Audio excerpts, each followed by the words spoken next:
नमस्कार। आज हम ओपी सिस्टम्स और अभिशाप कहानी के एक अहम हिस्से पर बात करेंगे। कहानी का किरदार है एंथनी, जिसे कुछ बहुत ही असाधारण मतलब ओपी सिस्टम्स मिलते हैं। हाँ बिल्कुल। और कहानी शुरू होती है एंथनी की सुबह से, जो वो अपनी अवेकनिंग का इंतजार कर रहा है। उसे ये सिस्टम सक्रिय करने का बड़ा उत्साह है। जी। और उसे मिलते हैं दो मुख्य सिस्टम। एक है इन्फिनिट रिसोर्स सिस्टम। इसमें असीमित संसाधन है, लेकिन एक मासिक खर्च की सीमा भी है। अच्छा। और दूसरा है साइन इन सिस्टम, जिससे रोजाना डिवाइन रैंक के इनाम मिलते हैं। सुनने में तो ये मतलब कमाल का है। हाँ, ओपी यानी ओवरपावर्ड सिस्टम्स। बिल्कुल। तो एंथनी सुबह उठता है और सुबह के 7-5 बजे सिस्टम सक्रिय हो जाता है। वो फौरन अपना स्टेटस चेक करता है।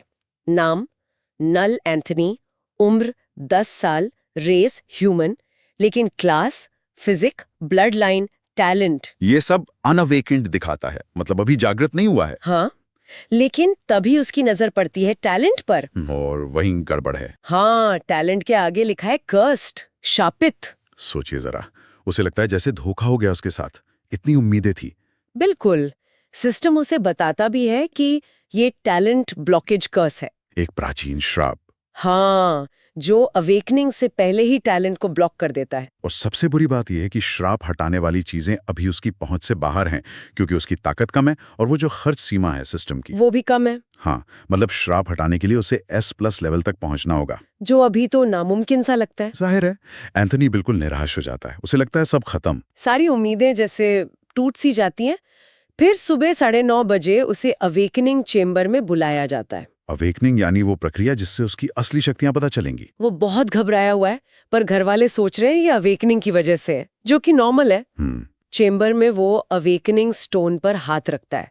प्रक्रिया शुरू होती है और तभी सिस्टम नोटिफिकेशंस की बाढ़ आ जाती है। पहला नोटिफिकेशन, होस्ट अवेकन हो गया है। हाँ, और क्लास मिलती है मैजिक स्वॉर्ड्समैन। कमाल की क्लास है। लेकिन फिर सिस्टम श्राप का पता लगाता है और यहीं कहानी पलट जाती है। अचानक से। हाँ, अचानक एक अज्ञात शक्ति कहानी में जिसे सिर्फ डॉट लिखा गया है, हाँ। वो आदेश देती है और श्राप हटा दिया जाता है। अरे वाह, ये तो सोचा ही नहीं था। और सुनिए, श्राप का असर वापस उसी पर भेज दिया जाता है जिसने श्राप दिया था। क्या बात है, ये तो बहुत बड़ा मोड़ है। और इतना ही नहीं, श्राप हटने के साथ ही एंथनी की प्रिमोरियल ब्लड लाइन अच्छा। और beginning of all things physique भी जागृत हो जाती हैं। ओह, ये तो बहुत ही दुर्लभ और शक्तिशाली क्षमताएं लग रही हैं।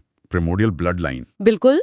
उसकी निराशा पल भर में खुशी में बदल जाती है। जाहिर सी बात है। वो बाहर आकर अपने परिवार को बताता है कि उसने मैजिक स्वॉर्ड्समैन क्लास अवेकन की है। सब बहुत खुश होते हैं। हाँ, ये तो अच्छी खबर है उनके लिए।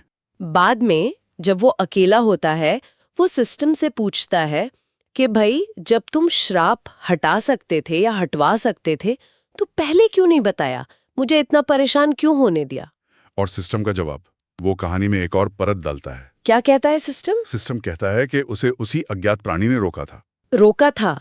क्यों? हाँ, वो प्राणी चाहता था कि एंथनी को पहले अपने श्राप का पता चले, वो पूरी निराशा, वो भावनात्मक उथल-पुथल महसूस करे, ताकि वो प्राणी उसका आनंद ले सके। बिल्कुल। सिस्टम यही बताता है, उस प्राणी ने इसका आनंद लिया। ये तो अजीब है। मदद भी की और दुख का मजा भी लिया। हाँ, बहुत अजीब। तो हमने देखा कि कैसे एंथनी को पहले तो जबरदस्त सिस्टम मिले, फिर एक भयानक श्राप का पता चला जिससे वो लगभग टूट ही गया था। और फिर अवेकनिंग के दौरान एक अप्रत्याशित मोड़ आया। न सिर्फ श्राप हटा, बल्कि उसे और भी बेहतर क्षमताएं मिल गई। कहानी यहाँ एक बहुत ही दिलचस्प मोड़ पर आ रुकी है। एंथनी अब अपनी नई शक्तियों के साथ तैयार है। हाँ, ये हिस्सा दिखाता है कि कैसे कहानी में एक्सट्रीम पावर और गंभीर रुकावटें एक साथ आ सकती हैं। और वो अज्ञात प्राणी का किरदार, वो बहुत रहस्यमयी है। मदद भी करना और साथ ही एंथनी की पीड़ा का आनंद लेना, ये सोचने पर मजबूर करता है कि उसका असली मकसद क्या है। और ये कि श्राप वापस भेजने के क्या परिणाम होंगे उस श्राप देने वाले पर। बिल्कुल, आगे बहुत कुछ हो सकता है।